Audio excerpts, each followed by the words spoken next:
Warahmatullahi wabarakatuh. Selamat sore semuanya. Gimana kabarnya nih pada sore hari ini? Semoga pada sehat-sehat ya. Oke, sebelumnya izin memperkenalkan diri. Aku Yazid duluan yang pada kesempatan kali ini akan menemani kalian di webinar Ramadan yang terakhir nih teman-teman. Udah pada tahu belum kita sore ini mau bahas apa? Udah pada tahu? Oke, kita sore ini bakal webinar dengan judul Mempersiapkan Diri Menghadapi Talent Luar. Ya, keren banget kan judulnya ya? Kayaknya juga teman-teman udah pada gak sabar nih. Oke, materi ini bakal disampaikan sama akang-akang dari psikolog industri nih. Nah, beliau adalah Kelvin Aditya Suhenda, MC psikolog. Nah, pasti keren banget lah materinya. Oke, tapi sebelum itu aku mau bacain dulu tata tertib webinarnya. Oke, pertama, akses ke Zoom akan dibuka 15 menit sebelum acara webinar dimulai. Kedua, peserta menggunakan nama yang sama saat pendaftaran webinar. Yang ketiga, peserta berperilaku sopan dan santun selama webinar berlangsung. Kemudian, peserta berpakaian rapi dan sopan serta diharapkan mengaktifkan kamera saat webinar berlangsung ya. Jadi buat teman-teman yang bisa nyalain kameranya boleh dinyalain ya teman-teman. Peserta diharapkan menggunakan virtual background yang sudah disiapkan oleh ceritakan.id yang ungu-ungu itu. Terus, panitia akan menonaktifkan audio peserta selama webinar berlangsung, kecuali saat sesi tanya-jawab. Kemudian, peserta diharapkan dapat menjaga proses webinar agar kondusif dan saling menghormati selama webinar berlangsung. Peserta dapat bertanya, menyampaikan pendapat, dan gagasan dengan santun melalui kolom chat selama webinar berlangsung. Yang sembilan, peserta dapat bertanya, menyampaikan pendapat atau gagasan saat sesi tanya-jawab menggunakan fitur raise hand dan setelah dipersilakan oleh moderator. Yang sepuluh, peserta wajib mendaftar dan mengikuti acara hingga selesai serta mengisi form feedback sebagai syarat telah mengikuti webinar untuk mendapatkan e-sertifikat dan materi. Yang sebelas, e-sertifikat akan dikirimkan maksimal 14 hari setelah webinar berlangsung melalui email kepada peserta yang mengikuti acara hingga akhir dengan mengisi form feedback. Link akan diberikan melalui kolom chat. Oke, tanpa berlama-lama lagi, karena tata tertibnya juga udah aku bacain. Sebelumnya aku mau reminder buat teman-teman, di webinar kali ini kita nggak akan terlalu banyak materi ya, jadi materinya bakal sedikit. Setelah itu kita bakal banyak diskusi. Jadi buat teman-teman silakan dipersiapkan fokusnya ya, karena materi pada kali ini eh, sangat menarik dan juga penting ya teman-teman. Ya. Sebelumnya kepada Kang Kelvin, apakah sudah siap Kang? Ya, halo, Yazid ya. Iya, oke. Udah siap ya Kang ya? Ya, insya Allah ya. Oke teman-teman, silakan yang bisa on cam dulu dan dipersiapkan fokusnya buat menyimak materi yang akan disampaikan oleh Kang Kelvin. Kepada Kang Kelvin saya persilahkan. Oke, baik. Thank you, Yazid. Halo semuanya, selamat sore. Assalamualaikum warahmatullahi wabarakatuh. Waalaikumsalam warahmatullahi wabarakatuh. Ya, ini pada puasa semua ya. Kayaknya lemes ya semuanya. Yazid ya. Saya lihat ya. Ada beberapa Iya yang nih kayaknya. open cam, ada beberapa yang belum open cam. Oke, nggak apa-apa. Yazid, puasa aman, lancar, Yazid? Aman Kang. Aman ya. Oke. Teman-teman gimana puasanya? Aman ya. Kita tinggal bentar lagi kok. Ini jam berapa? Jam setengah empat berarti tinggal 2 jam lagi ya. Iya betul. 2 sampai 3 jam. Kalau mau 2 jam boleh, sejam juga boleh ya. Nggak apa-apa. Tergantung iman kuatnya teman-teman ya. Nah, oke. Eh, saya izin share dulu. Jayid. Oke, sebentar. Oke.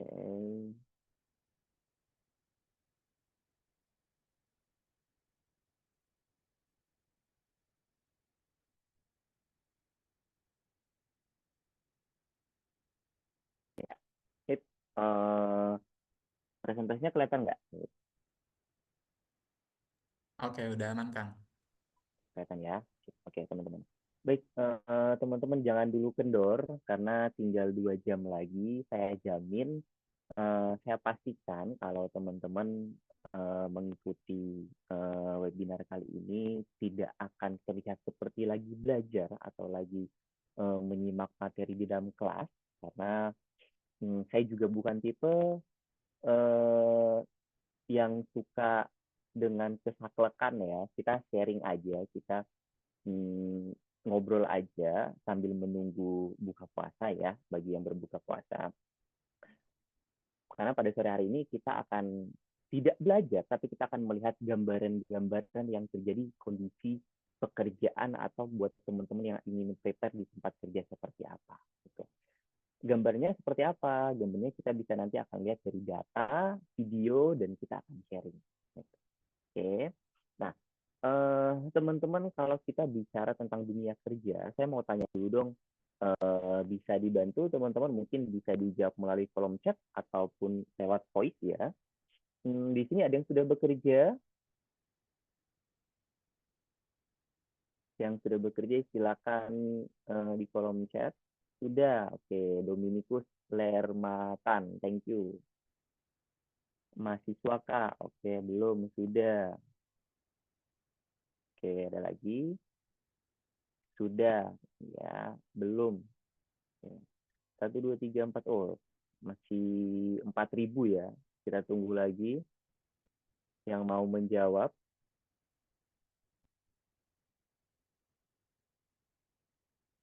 Belum kak, masih nyari. Sudah, gimana? Oke, oke, sudah kak. Oke, banyak yang sudah bekerja juga ya teman-teman ya. Nah, kita akan lihat gambaran bagi teman-teman yang belum bekerja, akan melihat gambaran preparation apa sih yang dibutuhkan ketika dunia apa untuk memasuki dunia kerja dan apa yang harus dipersiapkan. Kalau buat teman-teman yang sudah bekerja, nanti kita akan sedikit tertawa cekekekan. Oh iya ya, seperti ini ya, gitu. Akan sedikit melihat bahwa akan sedikit terlihat refleksi dari gambaran pekerjaan teman-teman, gitu. Kenapa? Karena saya yakin relate dengan apa yang teman-teman alami. Sebelum kita masuk, mungkin saya ingin memperkenalkan diri terlebih dahulu. Bagi mungkin yang belum kenal, perkenalkan nama saya Kelvin Edisi Suhenda. Tidak usah pakai embel-embel titelnya ya, gitu. Tujuan saya ingin menjadi seorang head of HR, teman-teman. That's my goal, gitu. Atau itu adalah karir saya. Tidak muluk-muluk, tidak pengen jadi seorang CEO ataupun apa-apa. Saya hanya ingin menjadi seorang HR. Kenapa? Karena interest saya dengan dunia human research itu tuh sangat-sangat tinggi. Sehingga saya memulai karir dari belajar psikologi, concern to PIO ya, kalau teman-teman di sini ada PIO, psikologi industri.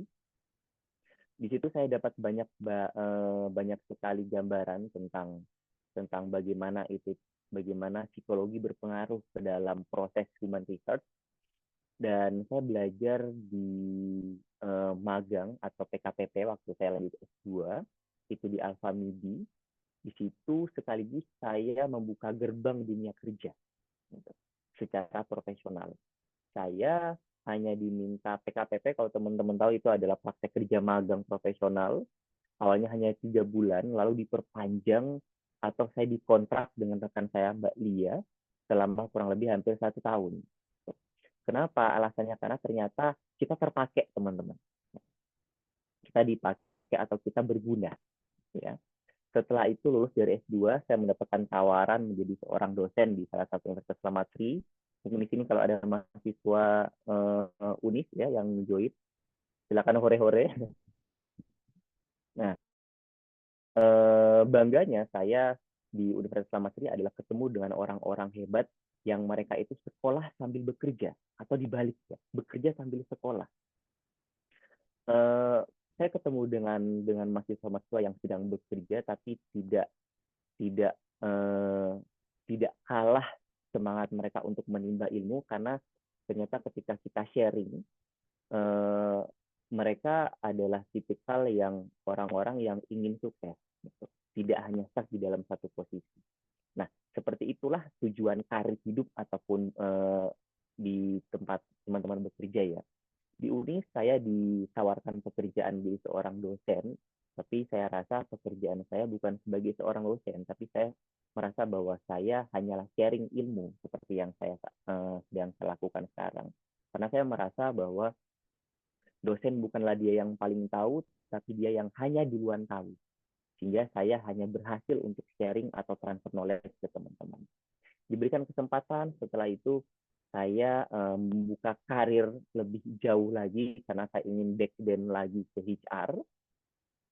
Saya ke Jakarta, ya, bekerja di salah satu bekerja di salah satu perusahaan nasional, multinasional mungkin ya bisa dibilang ya. Kita sudah go internasional. Kalau teman-teman tahu rokok Sampurna, ya, nah itu adalah perusahaan yang bergerak di bagian tembakau ya, itu rokok Sampurna. Tapi saya bergerak di bagian sawitnya atau dia Union Sampurna Tripita Persada. Saya starting point HR di situ di Jakarta di kota yang besar yang kata orang adalah, duh apa-apa sibuk, apa-apa busy, apa-apa istirahat itu seminim. Betul. Nah, tapi itu saya banyak belajar starting menjadi seorang spesialis atau levelnya senior staff, menjadi seorang OD dan juga PD ya, organizational development dan juga people development ya. Setelah itu di hijack atau di hire di PT Delivery Nusantara menjadi seorang supervisor OD dan juga PD juga. Di samping itu ternyata saya diminta oleh pemerintah melalui ruang kerja, bagi ruang guru, untuk memberikan training terkait komunikasi. Nah, terkait komunikasi sampai sekarang masih jalan dan saat ini saya bekerja menjadi section head di salah satu perusahaan swasta yang bergerak di bagian finance, yaitu di PT Internusa Tribuana Citra Multifinance. Dari staff ke senior staff, supervisor, terus ke section head, langkah menuju head of HR saya rasa semakin ini. Tidak mudah, teman-teman. Saya butuh belajar banyak. Kenapa saya sedikit lama di sini? Karena nantinya ini akan kita rentetin ke materi kita pada ke sharing kita pada sore hari ini. Karena untuk memulai untuk kita capai ke satu goal kita itu tidak mudah. Banyak sekali perjalanan lika-liku, pembelajaran harus kita pelajari dan tidak begitu butuh orang yang pintar, tetapi butuh orang yang ingin dan mau untuk belajar. Karena bagi saya omong kosong kalau teman-teman pintar tapi males, tapi kalau teman-teman berani dan mau mencoba, sebodoh apapun teman-teman, itu tuh pasti bisa dijalanin. Oke, ya kita lanjut teman-teman. Bagi teman-teman yang kerja, mungkin kita sharing aja. Silakan open mic. Gimana kondisi sudah dapat THR ya? THR sudah ada, gaji udah ada, berarti artinya teman-teman dapat dapat pemasukan berkali-kali lipat. Gitu. Ada yang belum turun THR-nya, angkat tangan, jangan sedih ya. Nah, kondisi saat ini, kalau kita bicara dengan hewan luar, kita akan relate dengan kondisi yang sekarang, atau kondisi yang biasanya terjadi saat ini. Kondisi seperti apa sih, teman-teman? Yuk, kita lihat satu-satu dulu ya. THR tiba, THR tiba, THR tiba. Tiba-tiba kurisan, tiba-tiba kurisan, tiba-tiba kurisan, tiba-tiba kurisan. Oke, ada yang sudah mengajukan resign, yang sudah bekerja, atau di LinkedIn-nya udah open to work. Atau teman-teman mahasiswa UNIS nih yang sedang bekerja juga. Belum. Berarti ada keingin ya, Dominikus ya. Nah, kalau betul, nanti kita sharing Dominikus kenapa ada keinginan tersebut dan sebenarnya mungkin intensinya Dominikus masuk ke dalam kategori data yang nantinya akan saya sajikan. eh, kalau kondisi seperti ini bisa kita bilang, oh sorry, ada satu kondisi lagi, teman-teman. Kita lihat ya. Nah, Tika ini seorang manajer yang mana mengajukan resign ternyata setelah THR juga ya. Kita lihat apa yang terjadi. Ketika mengajukan resign, manajernya lagi, sahabat Tika juga ikutan resign. Teman Tika juga ikutan resign. Anak buahnya Tika juga ikutan nih resign. Semua yang pernah berhubungan dengan Tika ikutan resign.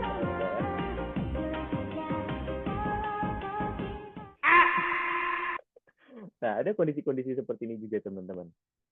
Sharing sedikit di tempat saya juga sering mengalami seperti ini. Saat resign, ada gelombang-gelombang berikutnya ngikutin. Oh oke, cuma satu kok. Gitu. Tanya, ini ikutan lagi. Ini ikutan juga. Ini ikutan. Ini ada apa ya gitu. Ini adalah teman-teman kondisi yang kita alami sekarang, baik dari kacamata perusahaan ataupun kacamata kita sebagai seorang karyawan. Ya, namanya lonjakan turnover atau retention turnover, di mana high turnover itu terjadi pada bulan-bulan di mana teman-teman sudah dapat THR ya dari resign aja ya. Kenapa kondisi ini terjadi? Mungkin Dominikus bisa sharing pengalaman pribadi ya, kenapa mau resign atau kenapa ada pengalaman resign ya. Nah, sebenarnya kalau ditanya kenapa, ada banyak sekali faktor yang membuat intention itu tuh terjadi pada bulan-bulan sekarang. Pertama, seperti yang saya sampaikan tadi, bahwa kita di kacamatanya karyawan, oh ya sudah, saya masih bisa hidup kok untuk beberapa hari ke depan, ketimbang saya bertahan di perusahaan yang kata teman-teman toxic. Right?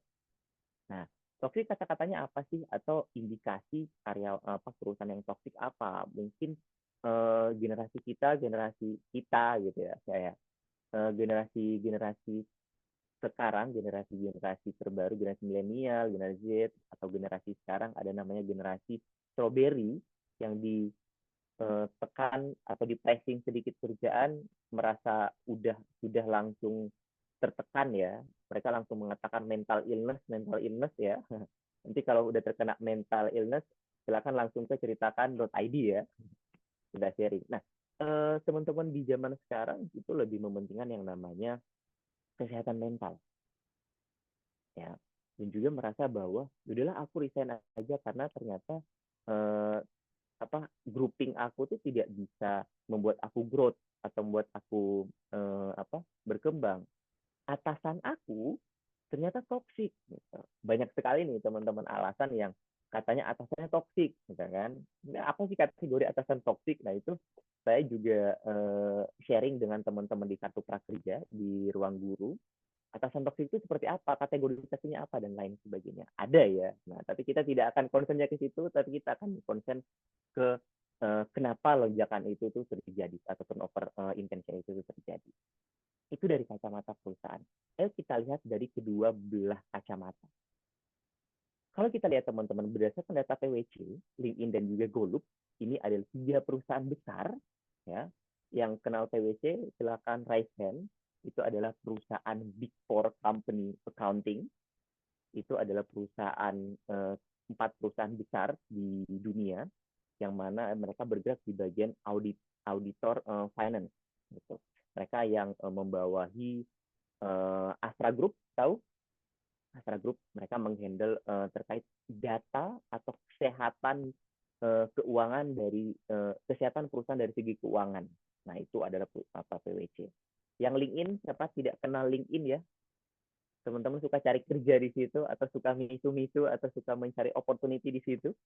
Golup juga adalah perusahaan yang bergerak di bagian keuangan juga ya, teman-teman ya. Banyak juga bisnisnya mereka.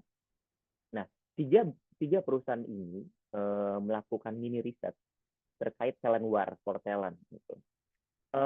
Di PwC mengatakan bahwa 63%-nya, ya, 63%, 63% CEO mereka bilang bahwa kita butuh ternyata orang-orang yang capability-nya itu sesuai dengan apa yang kita mau, teman-teman. Loh, berarti saat ini tidak sesuai, Pak. Misalnya. Ya kalau memang tidak sesuai, ya buktinya kita belum growth. Gitu. CEO mereka mengatakan seperti itu.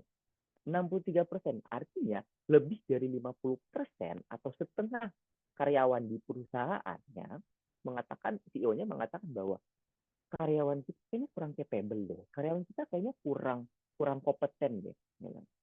Kompetensi kita kurang deh. Kompetensi karyawan kita harus ditingkatkan deh. Nah, ini adalah ranahnya HR dan teman-teman semuanya. Nanti kita akan bahas kompetensi itu apa. Kita akan bahas terus-menerus atau saya akan sharing terus menyampaikan bahasanya namanya kompetensi. Nah, itu menurut PwC. Menurut LinkedIn, 85% secara dunia atau dunia risetnya mereka, ternyata karyawan di dunia itu 85%-nya itu mencoba mencari opportunity yang baru. Dan 87% menurut Golub merasa bahwa perusahaan yang saya tempat bekerja saya itu kurang sesuai dengan apa yang saya butuhkan, kurang engage saya, kurang merasa bahwa saya itu tuh kurang diperhatikan, teman-teman. Nah, silakan sharing di sini. Ada tidak di tempat perusahaan teman-teman yang mungkin iya ya kak ya, kok saya di perusahaan saat ini saya itu kurang sehingga saya menjadi alasan saya untuk resign, ya.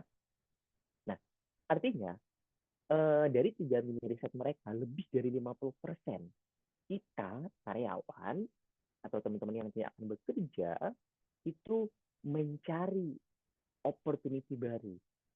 Ya, kenapa sih teman-teman alasannya? Oke,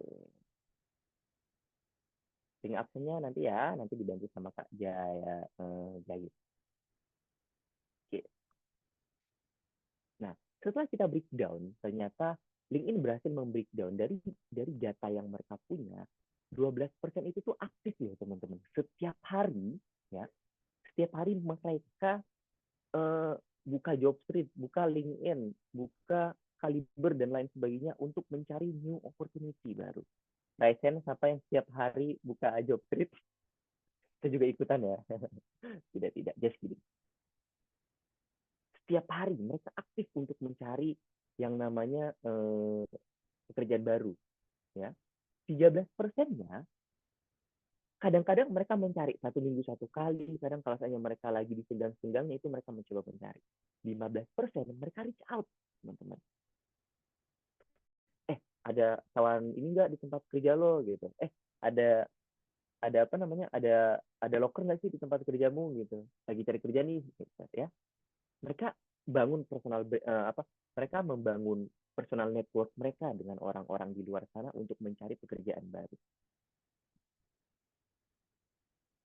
Dan hampir 50% atau 45% mereka ngobrol nih dengan teman-teman HR-nya mereka, baik di tempat kerja ataupun di perusahaan lain yang mereka punya link untuk HR. Mas, ada locker enggak? Mereka ngobrol aktif terkait opportunity baru di tempat kerja. Dan 15%-nya masih menganggap bahwa leave nggak ya atau stay. Tapi sayang nggak juga gede. Tapi toxic gimana ya? Gitu. Nah, mereka masih bimbang gitu. Nah, kondisi inilah yang menjadi satu dinamika atau fenomena yang sering kita dapati pada bulan-bulan ketika teman-teman sudah mendapatkan THR. Kenapa sih itu terjadi, teman-teman? Nah, di dalam dunia HR ada yang namanya talent supply and demand. Ternyata tidak hanya di kacamata ekonomi. Ternyata kurangnya supply and demand juga terjadi kepada karyawan. Ada yang sudah tahu supply and demand, teorinya supply and demand? Kalau belum tahu, kita sharing sedikit ya, teman-teman ya. Silakan diperhatikan. Sebelumnya, saya putar ya. Let's assume you live in a small town where nobody sells bananas. In other words, zero supply. Now, let's also assume that the people who live there would love to eat bananas. In other words, there's a decent demand for bananas. As we can see, there is currently an imbalance. People want bananas, but there are no sellers. Peter understands this and starts selling bananas. At the beginning, his profits will be huge because lots of people want bananas and he's the only one who has them. As time passes, however, Sarah will notice how well Peter is doing and start selling bananas herself. This increases the supply of bananas and diminishes Peter's profit potential. The more people start selling bananas, the more supply there will be. If too many people end up selling bananas, but the demand doesn't increase as well, there will be too much supply and some of them will go out of business. Eventually, some kind of a balance tends to be reached. Ya, supply and demand itu tidak hanya terjadi di dalam faktor ekonomi. Kalau seandainya keinginan banyak tapi supply-nya kurang, otomatis tidak terjadi ketidakseimbangan. Sama juga teman-teman dengan yang namanya talent atau employee ya, atau human. Nah, di dalam pekerjaan, kalau seandainya kebutuhan kita, for example, saya analogikan seperti kita butuh marketing yang kompeten di dalam bidang marketing. Dia menguasai KOL dan lain sebagainya, market size, EI dan lain sebagainya, kita butuh 10 orang. Tapi ternyata yang kompeten di dalam marketing KOL dan lain sebagainya di luar sana itu cuma 5. Nah, ini yang namanya terjadi ketidakseimbangan antara supply and demand. Nah, ketidakseimbangan antara supply and demand ini terjadilah yang namanya talent war. Talent war atau yang biasa kita sebut, perusahaan sebut adalah persaingan yang sengit antara perusahaan dalam merekrut dan mempertahankan bakat atau karyawan yang berbakat. Di dalam era globalisasi dan perekonomian, pengetahuan, bakat menjadi salah satu aset penting atau yang paling berharga bagi perusahaan dalam mencapai keunggulan kompetitif. Karena perusahaan itu dituntut untuk selalu membaharui, otomatis bagaimana cara perusahaan memperbarui bisnisnya adalah dengan memperbarui asetnya. Asetnya adalah human. Ya. Nah, disinilah perusahaan bisa berkembang. Tapi ternyata ketidakseimbangan supply and demand inilah yang membuat talent war terjadi. Sehingga dari kacamata perusahaan sudah membuat banyak sekali mekanisme. Mungkin di sini juga ada teman-teman kita yang dari HR ya. Tadi saya lihat ada Mbak Dita, dan teman-teman HR lainnya. Mungkin bisa kita sharing bareng. Teman-teman HR itu sudah membuat banyak sekali sistem, mulai dari kombennya dibuat menarik, gajinya digede-gedekan ya, terus yang namanya fasilitas pendukung seperti mobil, handphone, laptop, atau human asset value atau talent management, jenjang karirnya, terus pelatihan kompetensi peningkatan dan lain sebagainya. Itu sudah perusahaan lakukan semuanya. Tapi ternyata talent war masih saja terjadi. Supply and demand masih saja miring, teman-teman. Belum seimbang atau belum balance. So, apa yang harus kita lakukan dari kacamata kita as a personal? Kalau seandainya perusahaan sudah membuat banyak sekali gebrakan, sudah membuat banyak sekali inisiatif untuk mempertahankan karyawan berbakatnya,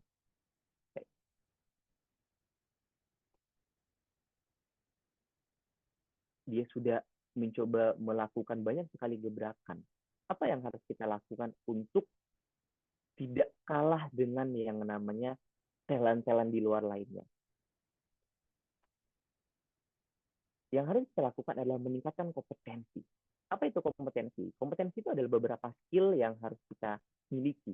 Atau sederhananya, kompetensi itu adalah kemampuan yang harus dimiliki oleh beberapa orang untuk posisi tertentu. Gitu. For example, ada riset terjadi yang saya temukan di beberapa. Oke.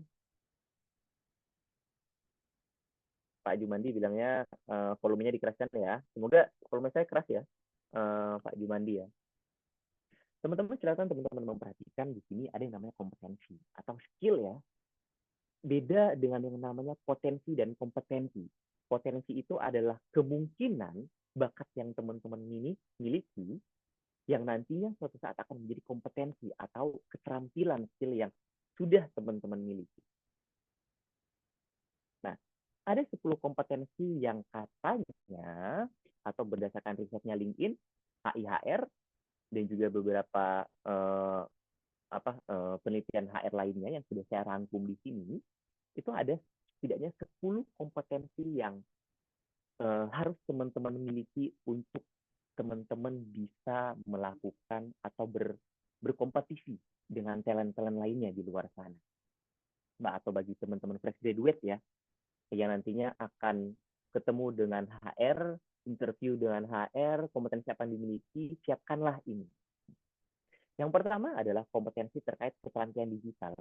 Teman-teman tidak bisa kita pungkiri, sekarang kita masuk ke dalam teknologi digital, big data. Ya. Di sini ada contoh yang tidak bisa saya pungkiri juga, ini adalah contoh pergerakan teknologi yang saya gunakan, yaitu ChatGPT, ya, untuk HR. Saya kalau cari kompetensi, gunain aja ChatGPT, ya. Nanti akan saya proses kembali, ya. Terus kalau saya buat job desk atau kegiatan-kegiatan employee lainnya, itu ada di sini semua, ChatGPT. Keluar apa yang kita butuhkan. Nah, ini ada digitalisasi teman-teman yang kita butuhkan. Saya pun butuhkan untuk mengsimplify pekerjaan kita. So, jadi teman-teman ketika teman-teman sudah masuk, harapannya teman-teman sudah menguasai yang namanya keterampilan digital. Yang kedua adalah yang namanya keterampilan berpikir kritis. Dari dulu sampai dengan sekarang, proses analisa tidak akan pernah mati. Walaupun kita sudah dibantu dengan yang namanya teknologi atau digitalisasi untuk mensimplify tadi, kita butuh yang namanya berpikir kritis. Karena sistem ini yang buat adalah lagi-lagi human. Oke, sebentar.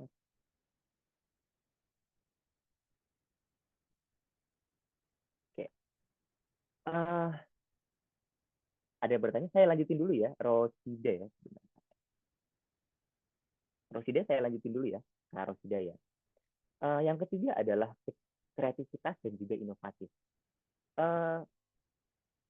Di beberapa perusahaan yang saya buat, di mana saya berkecimpung dalam membuat kamus kompetensi perusahaan, saya selalu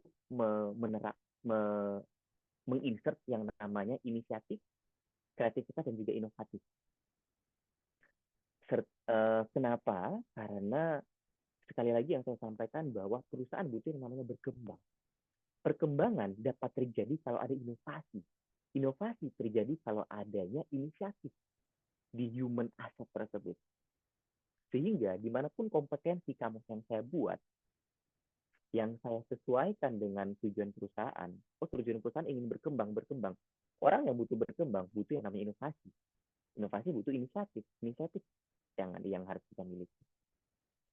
Kemampuan inisiatif tidak lekang dari bagaimana kita mengkomunikasikan inisiatif yang ada di otak kita. Sesuai kita butuh yang namanya keterampilan komunikasi. Ya, bagaimana kita melakukan komunikasi secara efektif baik lisan ataupun tulisan. Bagaimana kita mampu berkolaborasi dengan rekan-rekan kerja, itu semuanya menggunakan keterampilan komunikasi. Kelima adalah kemampuan adaptif dan juga fleksibilitas. Berapa orang menyampaikan bahwa kok dia kerjanya kaku ya, kalau A harus A ya. Nah, kok dia lambat ya? Lambat sebenarnya kalau kita bisa lihat adalah dari mana kemampuan dia dalam beradaptasi. Teman-teman fresh graduate, harapannya teman-teman mampu memiliki yang namanya kompetensi adaptif atau adaptasi. Karena teman-teman masuk ke dalam lingkungan yang baru, teman-teman dituntut untuk beradaptasi dengan cepat. Nah, sedikit nih, trik and tips nih. Ada yang namanya probation ya, teman-teman fresh graduate ya. Probation itu adalah proses penilaian. Salah satu proses penilaian dimanapun adalah bagaimana teman-teman mampu beradaptasi. Ini trik and tips ya. Teman-teman HR yang ada di room ini semoga jangan marah ke saya ya. Teman-teman besok yang fresh graduate sudah mampu beradaptasi. Nah, yang selanjutnya adalah kemampuan berkolaborasi atau sederhananya ada teamwork.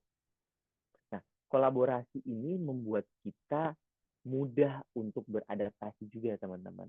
Jadi kalau teman-teman mampu beradaptasi, harapannya kolaboratif juga akan ikut serta di situ. Yang ketujuh adalah keterampilan memimpin. Sederhananya tidak perlu teman-teman memimpin sebuah kelompok teman-teman, tapi self leadership atau bagaimana teman-teman dapat mengontrol pemimpinnya teman-teman. Karena ketika masuk teman-teman ya, teman-teman adalah owner from the task, atau ketika teman-teman mampu menyelesaikan suatu pekerjaan, teman-teman sudah mampu memerankan visi leader dari tugas dari teman-teman tersebut. Nah, di mana setelah itu teman-teman mampu membuat teman-teman lain atau rekan-rekan kerjanya menginspirasi atau membuat terjadi apa ketika ada demotivasi dalam bekerja, teman-teman mampu menghadapinya baik untuk diri sendiri ataupun untuk orang lain. Dan yang selanjutnya adalah literasi data. Kita masuk ke namanya era big data. Untuk mencari data itu tuh mudah. Tapi apakah paham dengan data yang ditampilkan?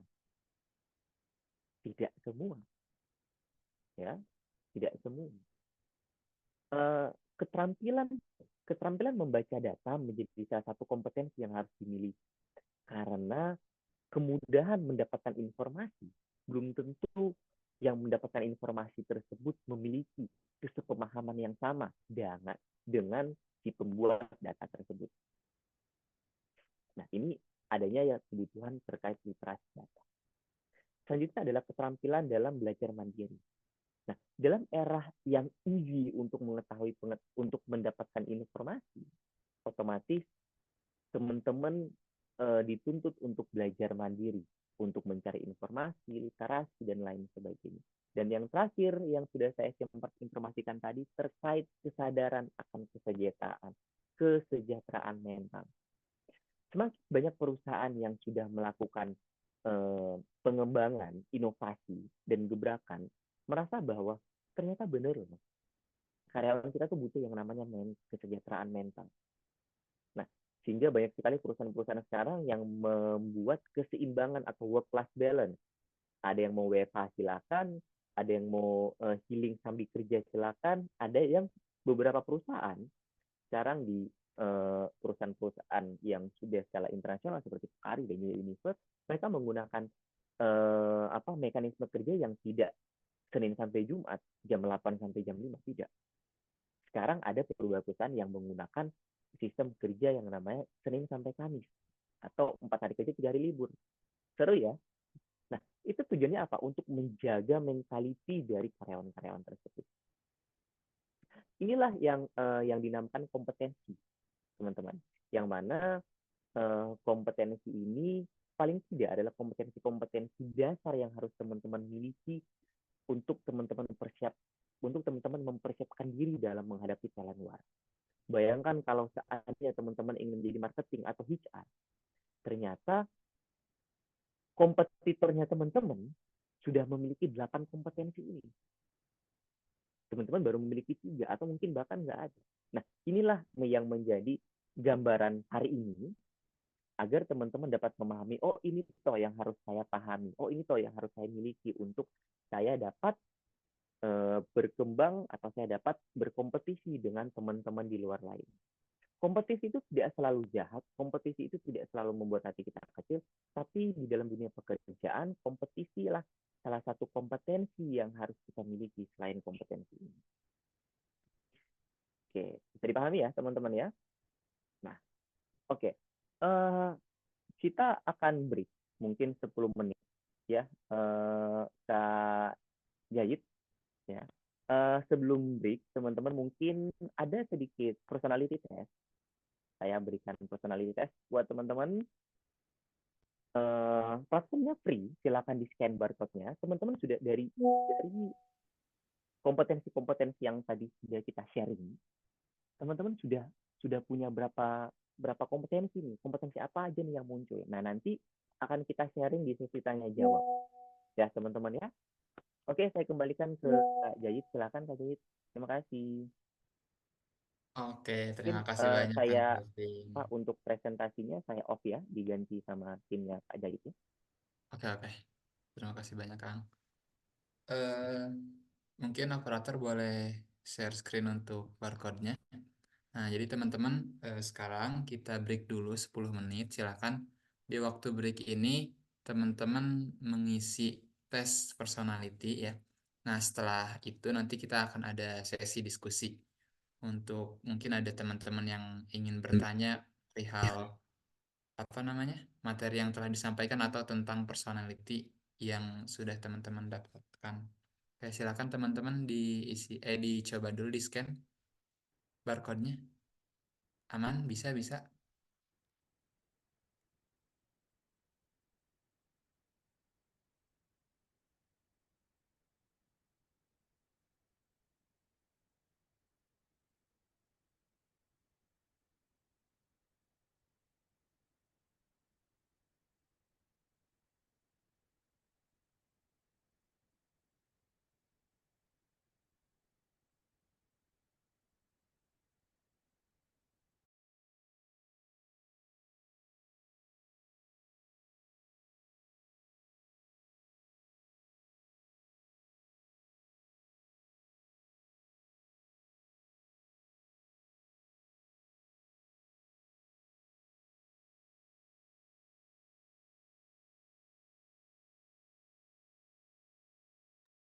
Buat teman-teman yang mungkin terkendala di barcode-nya boleh dicoba link yang ada di kolom chat ya.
Yeah,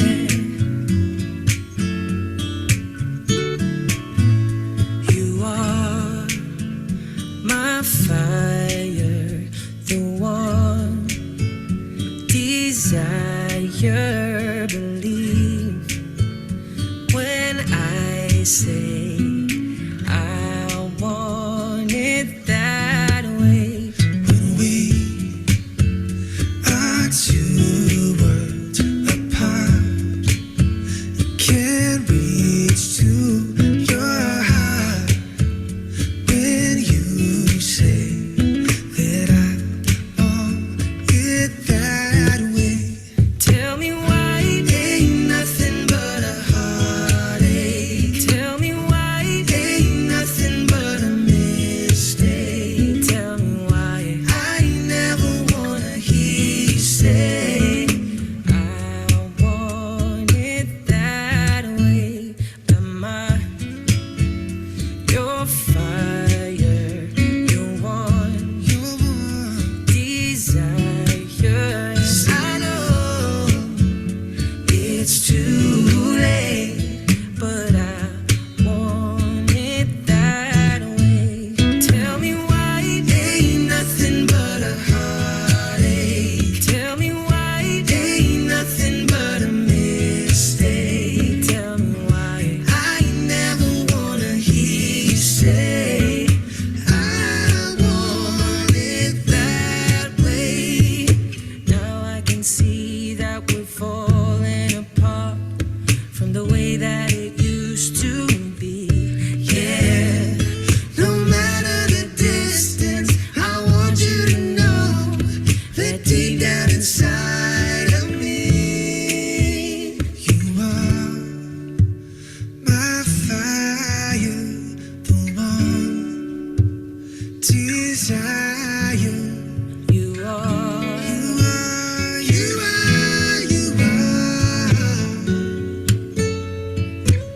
Do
Everything is free now. That's what they say. Everything I ever done, gotta give it away. 'Cause someone hit the big score. They figured it out, that we're gonna do it anyway, even if it doesn't pay.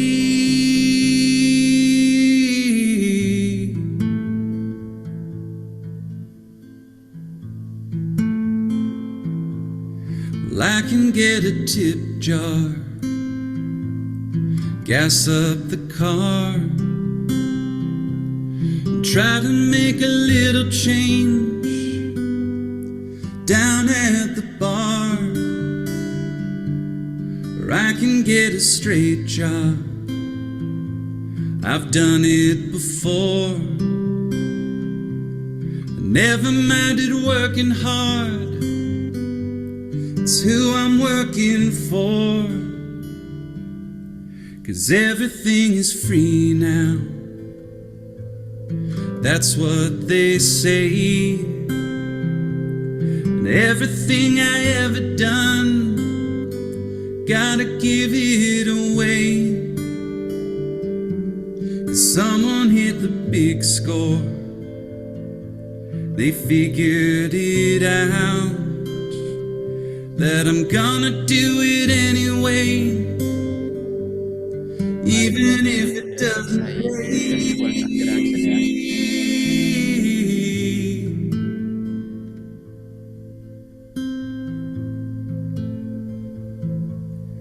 Every day I wake up,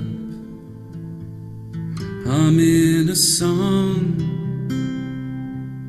but I don't need to run around, I just stay home and sing a little love song, my love to myself. If there's something that you wanna hear, you can sing it yourself.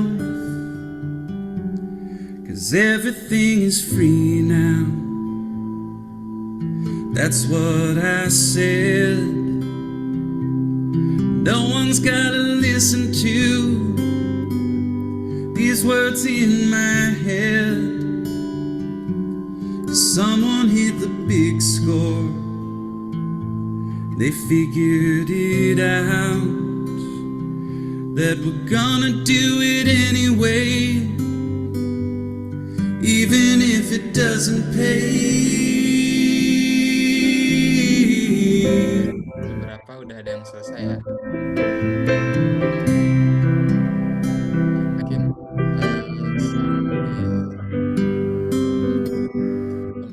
teman-teman yang belum selesai, kita bakal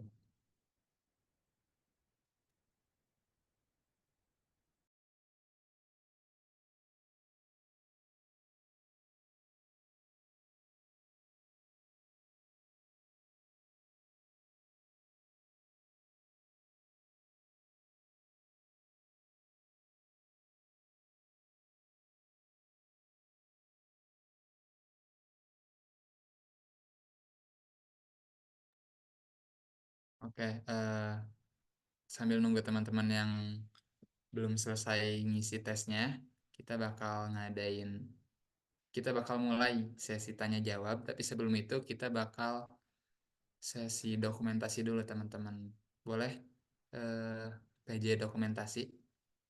Buat teman-teman yang belum on cam dan mau on cam, boleh dinyalain kameranya terlebih dahulu. Kita bakal dokumentasi. Oke, kita akan dokumentasi ya teman-teman. Boleh on cam dulu semuanya. Yuk, on cam yang mau on cam. Oke, aku hitung ya. 1, 2, 3.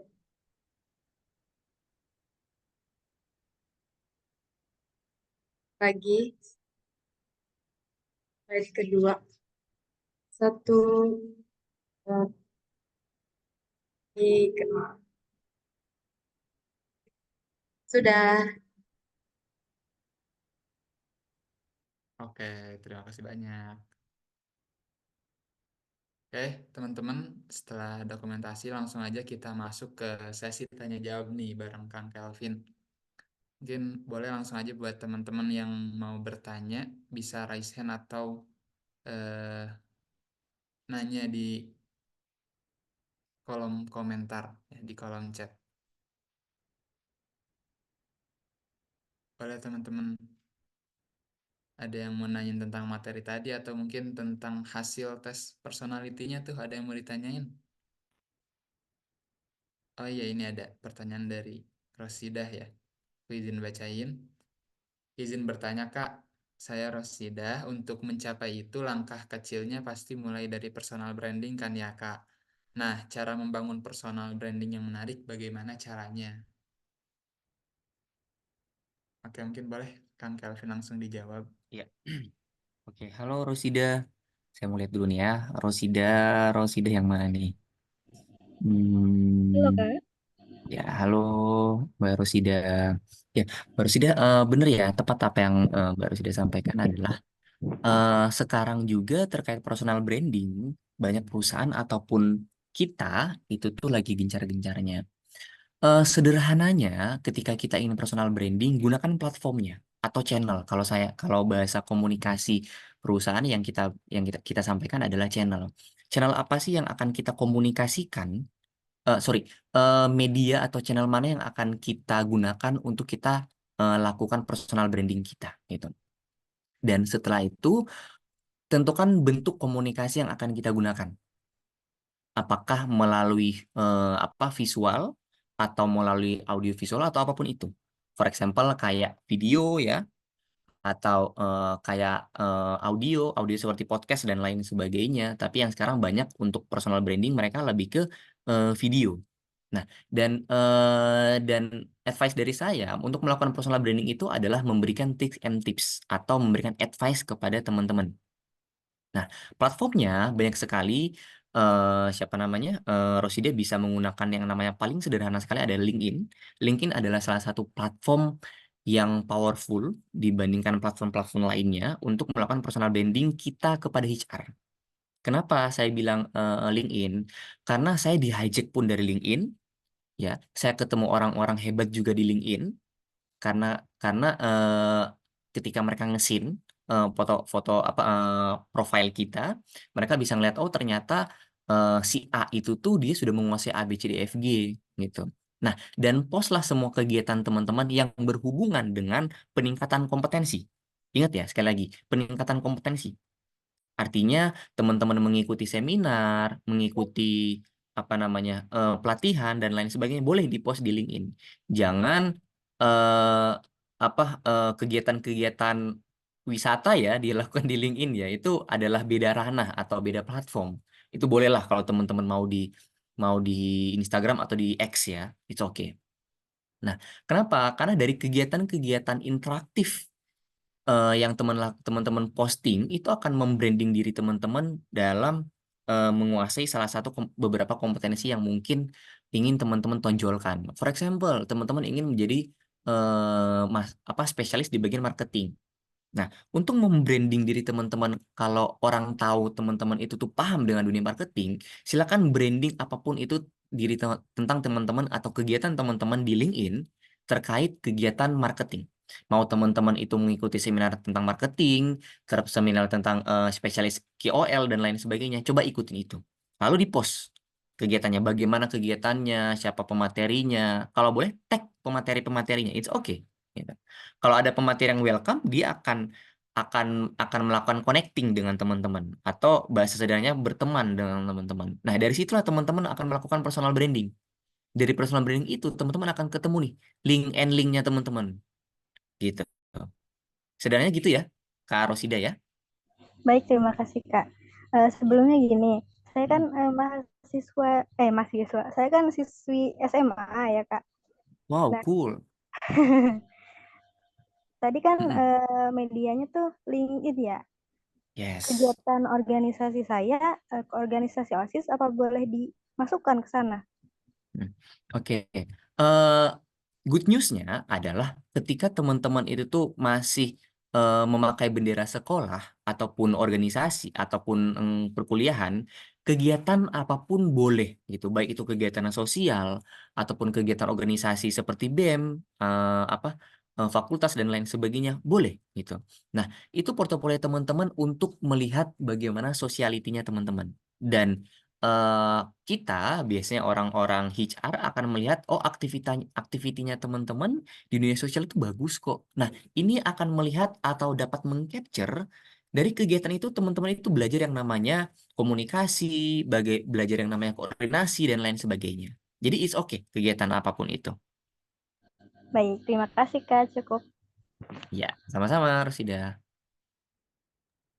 Oke, terima kasih Kang Kelvin. Mungkin dari teman-teman ada yang mau nanya lagi, boleh langsung raise hand atau disampaikan lewat kolom chat.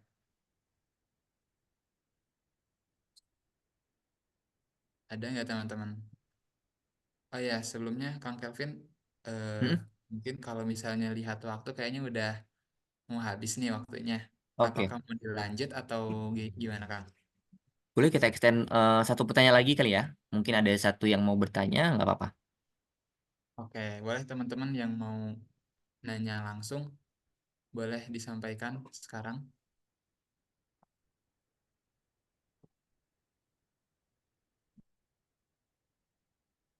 Ada teman-teman?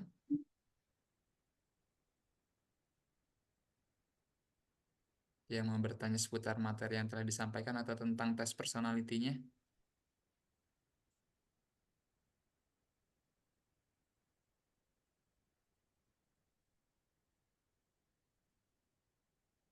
Oke, karena kalau Zid, kalau kita sambil tunggu teman-teman ya, kalau kita bicara terkait kompetensi, memang banyak sekali ya yang harus kita siapkan ya sebagai fresh graduate ataupun teman-teman yang memang sudah bekerja gitu.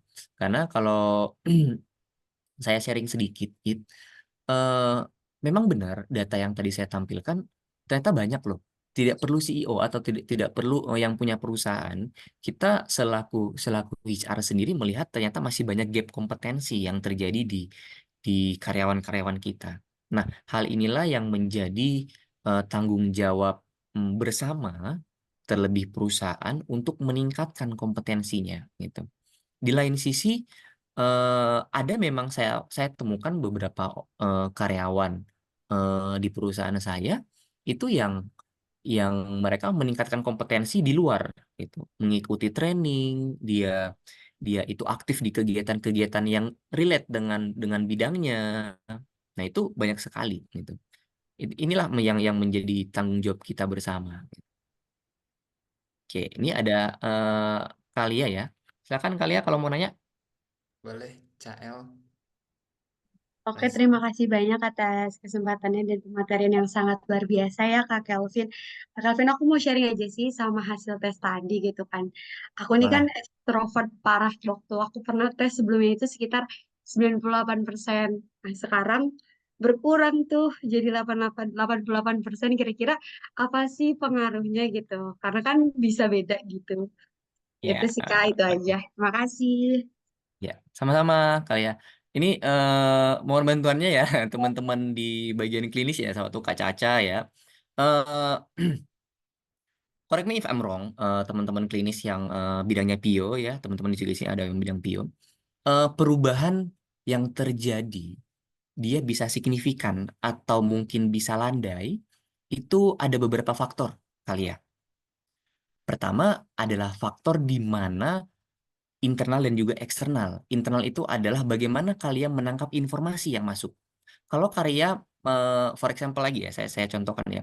Kalau kalian berada di lingkungan yang memang sekitarnya teman-teman kalian itu adalah orang-orang yang dapat menggerakkan diri kalian, itu secara tidak langsung kalian akan ngikut. Sederhananya orang bilang siapa kita adalah 5 orang terdekat dari teman-teman kita gitu. Kalau kalau secara personality teman-teman kita itu tuh adalah orang-orang yang bisa dibilang cukup ekstrovert, bisa membuat kita itu tuh bangkit gitu. Nah, itu secara tidak langsung informasi yang masuk ke kalian itu juga dapat mempengaruhi perilakunya kalian, gitu. Nah, itu yang bisa dibilang beberapa faktor yang dapat mempengaruhi. Kalau di dunia kerja, kita bicara kompetensi, itu seperti ini kali ya. Kadang kompetensi itu tuh dapat kita asah sesuai dengan tingkat urgensivitasnya kita. Gitu. Nah, sama halnya dengan yang tadi ya. Kok bisa berubah sih, Kak? Kok bisa turun? Awalnya 98%, kok sekarang bisa jadi 88%, otomatis berturun 10%, gitu. Apa yang mempengaruhi? Mempengaruhi aja aktivitas yang kita lakukan. Kalau aktivitas kita menuntut kita untuk kita dituntut untuk lebih ekstrovert, gitu. Kalau bahasa kalian ekstrovert ya, saya ikutin bahasa kalian.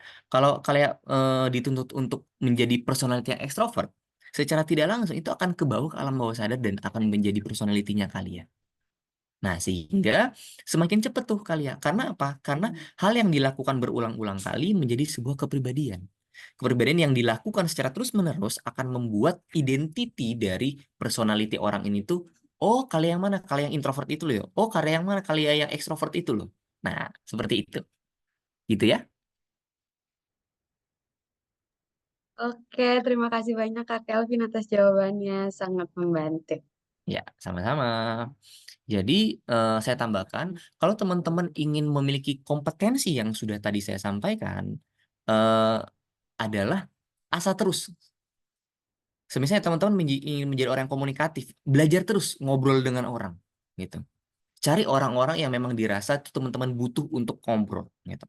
Kalau teman-teman ingin menjadi orang yang inovatif, mempunyai banyak inovasi, kumpullah dengan orang-orang yang mampu membuat inovatif teman-teman itu tuh muncul, gitu ya. Ya, Rosida, Mau bertanya lagi, Kak? Apa boleh? boleh. Boleh, siapa bilang nggak boleh? Saya kan masih siswa SMA. Kira-kira Mm-mm. saran apa yang sekiranya mungkin membantu saya dalam membangun personal branding ke depannya? Oke, sip, cool. Rosida, kita sharing aja ya. Rosida pengen berkarya di dunia apa, Rosida? Eh, apa ya? Pengen jadi Berkarya. apa besok? Pengen jadi penulis novel, Oke, cool, wow. Tulis pengusaha novel, and then, juga. nah, sederhananya gini, Rosida. Sekarang adalah dunia yang namanya personal space itu tuh minim. Setuju nggak sih? Ya, Personal space itu tuh, kalau mau bilang personal space, eh, kita bisa akses di mana aja gitu. Saya bisa tahu Rosida itu siapa dari semua platform atau Yajit dan lain sebagainya. Yajit pun bisa tahu saya itu siapa dari semua platform yang pernah ada di media sosial. Sehingga kalau bilang personal space itu kayaknya nggak ada gitu. Nah, eh, ini ada dua sisi. Kita bisa jadikan itu menjadi hal yang baik ataupun buruk gitu. Good things-nya adalah dengan informasi yang sangat easy untuk kita dapatkan, Rosida bisa kumpul dengan orang-orang di mana aja. Saya itu tuh juga bukan suka nulis ya, tapi saya suka membaca. Belakangan saya ngerasa bahwa intensitas membaca saya itu kurang. Oh, mungkin karena pekerjaan dan lain sebagainya. Untuk ngebooster itu, Rosida, yang saya lakukan adalah saya cari komunitas baca. Namanya Jakarta Book ID. Di mana mereka selalu membuat yang namanya pertemuan untuk membahas buku-buku yang mereka baca. Nah, ternyata dengan saya join ke komunitas itu, apa yang saya lakukan? Benefit apa yang saya dapatkan? Saya dapat banyak teman. Informasi bertukaran semakin banyak.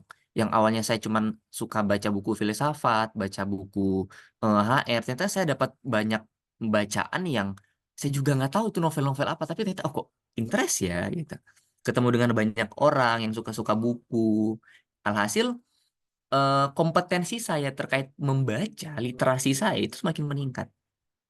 Nah, so balik lagi ke pertanyaan Rosida, kalau Rosida pengen melakukan personal branding yang baik seperti apa? Tentuin dulu nih Rosida maunya kemana gitu. Kompetensi apa yang pengen Rosida tingkatin. Kalau sudah, barulah mudahnya adalah cari komunitas-komunitas atau platform-platform yang dapat membantu meningkatkan potensi dirinya Rosida. Begitu ya. Oke, baik. Terima kasih, Kak.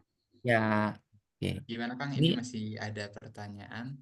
Mau masih dilanjut ada Kang? 3, masih ada 2 ya. Mungkin nggak apa-apa kita selesaiin aja. Terakhir dari Ray ya. Amalia mungkin.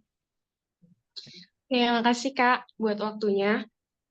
Jadi di sini aku pengen nanya nih mengenai si kompetensi itu sendiri.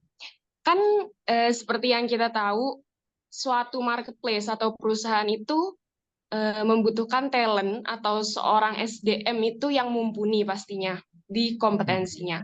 Nah, sebenarnya menurut kakak sendiri itu perbedaan antara perusahaan-perusahaan yang ada di Indonesia atau wadah-wadah bekerja yang ada di Indonesia dengan yang di luar negeri itu apa, Kak? Karena seperti yang kita tahu juga belakangan ini kompetensi atau kemampuan individu-individu di Indonesia sendiri itu lebih dihargai di luar dan mereka lebih bisa mendapatkan pekerjaan yang bagus itu di luar daripada di negara kita sendiri. Jadi aku mau nanya itu mungkin. Wow.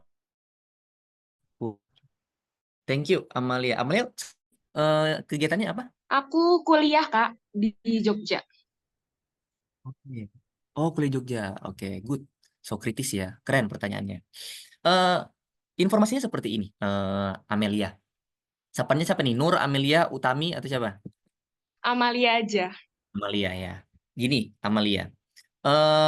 Luar negeri, benar mereka lebih dihargai karena yang mereka gunakan adalah hard kompetensi. Gitu. Artinya, di dalam dunia kerja, semakin spesifik ya, semakin spesifik pekerjaan yang teman-teman kerjakan, akan semakin fokusnya teman-teman. Di luar, mereka sudah memapping kompetensi dan pekerjaan atau job desk-nya sudah dimappingkan. Nah, di Indonesia kita ada yang namanya sebentar. Saya share sedikit.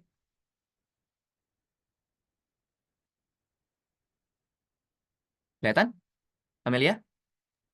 Kelihatan, Kak. Ya. Kita ada yang namanya SKKNI, namanya, atau Kamus, Standar Kamus Kompetensi Indonesia. Nah, di Indonesia, ini tuh terus direvisi. Kalau dilihat di dalamnya, kamus-kamus kompetensinya mereka tuh banyak nih. Di luar, tidak sebanyak ini. Karena kenapa? Lebih spesifik pekerjaannya. Nah, kurangnya Indonesia, kenapa bisa bilang bukan tidak dihargai ya? Saya merasa bahwa Indonesia lebih memiliki banyak kompetensi ketimbang teman-teman kita yang ada di luar negeri. Cuman wadahnya yang belum termapping dengan baik. Sehingga wadah yang belum termapping dengan baik, kompetensi kita buyar, tidak ditempatkan pada posisi yang tepat. Gitu. Bagaimana memposisikan dengan tepat? Ini adalah tanggung jawab dari teman-teman kita di industri HR, terlebih di bagian OD, gitu. Di mana kita memappingkan pekerjaan sesuai dengan kompetensi yang memang sudah harus dimiliki dan sesuai dengan apa yang memang perusahaan butuhkan, gitu. Karena sekarang banyak perusahaan yang masih mencampur adukan. Oh, dia kan spesialis KOL. Ya, dia harus juga belajar A, B, C, D, dan E gitu. Jadi end-to-end-nya gitu. Nah, kalau teman-teman lihat job street, Amelia lihat job street, banyak pekerjaan kita sekarang adalah end-to-end recruitment gitu. End-to-end training, end-to-end marketing, dan lain sebagainya. Artinya dia mengerjakan pekerjaan 3 orang, dikerjakan oleh 1 orang. Itu Indonesia. Itu Indonesia. Sehingga kompetensi yang harus dimiliki juga harus lebih banyak, sayangnya. Sayangnya juga, semakin banyak kompetensi, semakin sukar kita untuk mengspesialisasikan diri. Di luar sana, karena sudah ke mapping, kalau KOL, udah cuman KOL yang dia kerjain. Kalau cuma data analis, udah cuma data analis yang dia kerjain. Bahkan di tempat saya di Sampurna, seorang data analis, dia bilang kalau bilang data analis ya dia cuma olah data, cuman olah data. Tapi ternyata di beberapa perusahaan yang memang sudah mengspesialisasikan suatu pekerjaan, dipisah data analis untuk agronomi, data analis untuk teknikal, data analis untuk teknisi. Jadi ya kerjaannya cuma untuk menganalisa agronomi, menganalisa tumbuhan, menganalisa sawit. Yang satunya lagi kerjanya hanya untuk menganalisa apa mesin, teknis dan lain sebagainya. Ini kenapa? Karena sudah dispesifikasikan sendiri. Dan apa yang terjadi? Turnovernya rendah loh. Nah, itulah yang terjadi, Amalia. Dinamika inilah yang terjadi perbedaan kita dengan orang-orang di luar sana yang kerja, mereka butuh sedikit kompetensi tapi spesial atau kukuh. Atau ya udah cuma kerjaan mereka itu-itu aja. Kalau di kita tidak. 3 pekerjaan yang harusnya dikerjain sama 3 orang, tapi dikerjakan hanya untuk 1 orang aja. Sehingga kita dituntut untuk memiliki so many kompetensi yang harus dimiliki. Mumet nggak? Mumet. Nah, tapi inilah challenging-nya kita orang Indonesia. Gitu. Gitu, Amalia. Wah, keren ya Terima jadi orang kasih ya, Kang. Indonesia ya, Kang. Siap. Thank you ya. Semoga menjawab ya, Amalia ya. Oke, lanjut ya, Kang ya. Aku izin Ya, baca satu lagi ya. pertanyaan Terakhir dari ya, teman-teman. Jit ya, karena udah lumayan molor nih. Oke. Kak izin bertanya, saya ngerasa sudah sangat aktif dan ekstrovert. Tapi dari hasil tes tadi cuma dapat 53%. Apakah ada kelainan? Nah, eh, tes tadi itu harus dilihat lagi keseriusan dan spontanitas dalam menjawab. Karena tes tadi bermain di proses alam bawah sadar. Jadi kalau seandainya semakin kita apa namanya faking ya, bukan faking ya, semakin kita lama di dalam satu pengerjaan soal dalam memilih, artinya kita semakin memilih mana yang terbaik sebenarnya. Nah, indikasinya kalau semakin memilih yang terbaik, artinya bukan pure dari kita itu siapa. Tapi kalau seandainya spontanitas menjawab klik A, B, C, D, F, G, itu akan melihat sebenarnya ke dalam diri kita. Begitu ya. Nanti mungkin bisa dibantu jawab sama teman-teman kita yang klinis. Itu, Kak Rey. Thank you. Ini, Kang, sebelum pertanyaan Kak Ray, ada pertanyaan dari Darvina. Aku izin bacain mungkin ya, Kang ya. Oh, boleh. Izin bertanya, Kak, sebenarnya apakah introvert itu negatif? Karena setahu saya karir yang kan disesuaikan dengan kepribadian. Misal introvert cocoknya sebagai peneliti. Kalau seorang peneliti ngobrol terus malah nggak selesai-selesai penelitiannya. Ya, oke. Eh, Davina, eh, sebenarnya gini. Ini correct me if I'm wrong ya, teman-teman kita yang teman-teman yang klinis ya. Kalau kita obrolin introvert extrovert, jujur ya, saya ada orang introvert. Tapi ketika saya ngajar ya, saya space di depan umum ya udah how to saya mendeliver materi dan teman-teman itu interaktif gitu. Otomatis saya harus mengeluarkan sisi ekstrovertnya saya. Ketika saya ketika saya cek sebenarnya introvert atau extrovert itu adalah gimana kita mericas. Nah, saya tuh kalau habis ngajar atau habis ngisi training itu capeknya minta ampun. Devina. Alhasil yang saya lakukan adalah apa? Diam.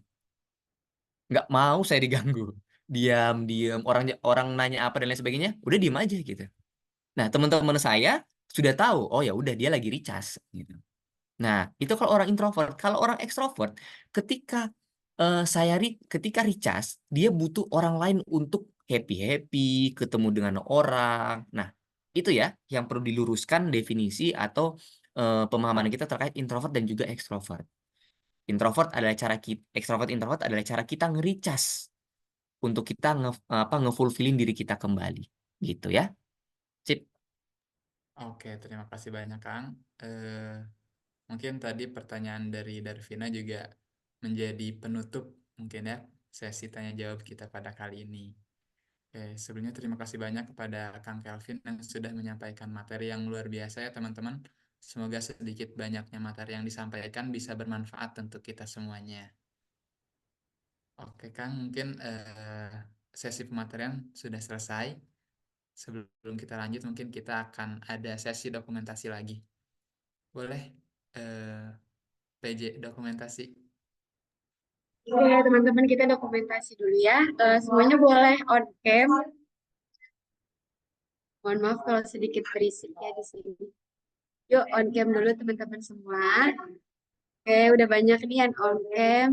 Kita bergaya ya teman-teman. Aku hitung 1, 2, Tiga.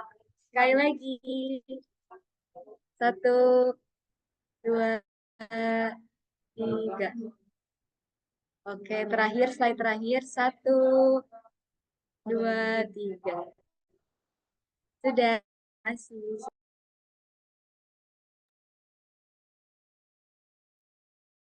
Oke, terima kasih banyak kepada Elia dan juga Kang Kelvin ya yang sudah menyampaikan materinya. Alhamdulillah teman-teman, acara kita dari awal sampai akhir telah selesai. Mungkin dari Kang Kelvin mau ada closing statement? Oke, saya sedikit sharing screen dulu ya teman-teman ya.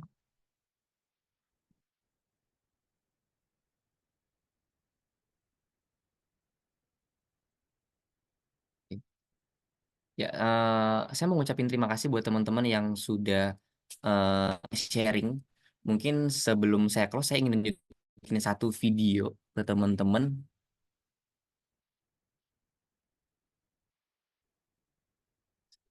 Nah,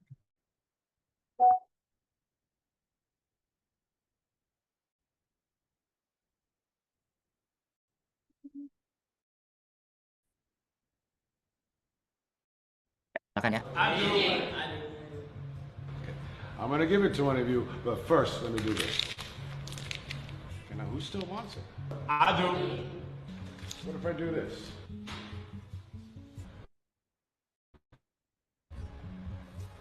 Now, who wants it now? My dear students, I've just showed you a very important lesson. No matter what I did with this money, you still wanted it because it never. It's still worth $20. Well, there are many times in our lives when we feel like life has crumbled us up and ground us into the dirt. We may make some bad decisions or have to deal with some poor circumstances. And sometimes our lives can make us feel worthless. But no matter what has happened, no matter what will happen, Oke, you never lose your worth. You don't ever forget that. teman-teman, di tempat kerja itu tuh banyak kita yang memang tidak sesuai dengan kita. Jadi atas itu ya teman-teman harus tetap berharga, dan harga diri teman-teman di tempat kerja itu dinilai dari kualitas kerjanya teman-teman. Apapun kondisi tempat kerja, kualitas kerjanya teman-teman itu tetap nomor 1. Oke, mungkin sekian dari saya.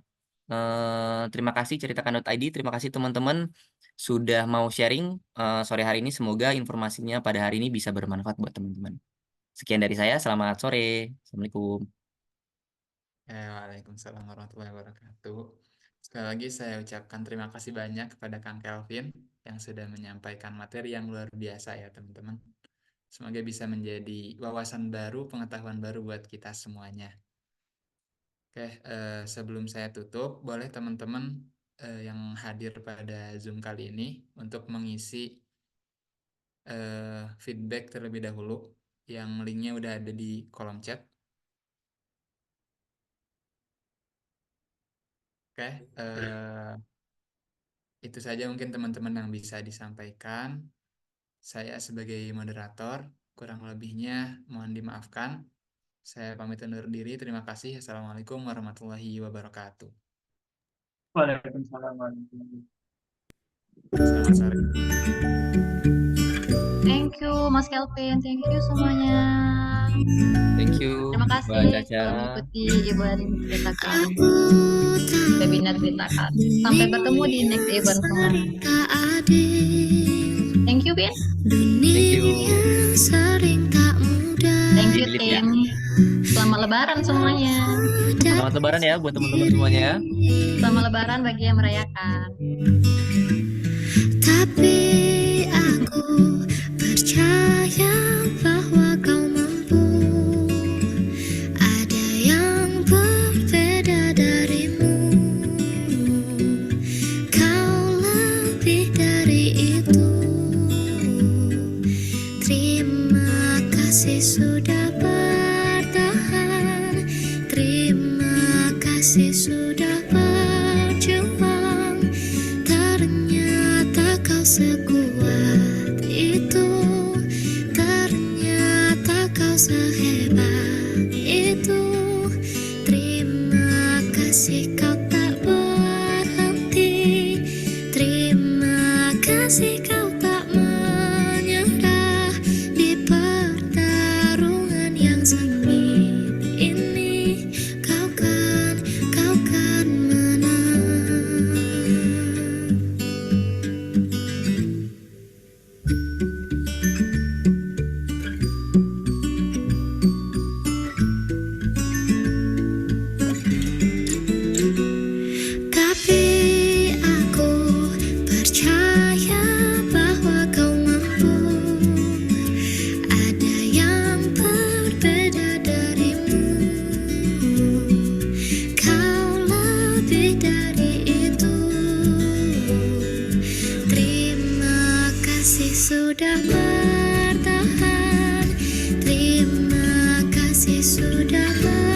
masih sudah berjuang.